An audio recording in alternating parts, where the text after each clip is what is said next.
Guys, this is so random, but I bought a walkie-talkie kasi I don't want to keep on going down or like shouting na, "Yay, Ate Grace!"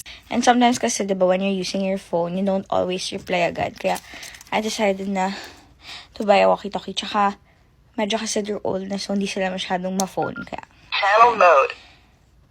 Ate Grace, can you hear me? Ate Grace, ano po yung ulam? Hello, Ate Grace, ano po yung ulam? I can't hear you, Ate Grace. Hello, Ate Grace. Ate Grace! Iakyat ko na. Sige po, thank you po.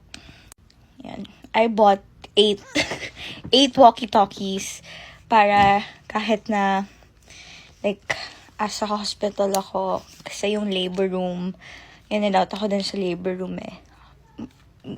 Minsan yung mga guardians, they aren't allowed to go inside. Kaya i-walkie-talkie ko na lang. Wala kasing signal sometimes.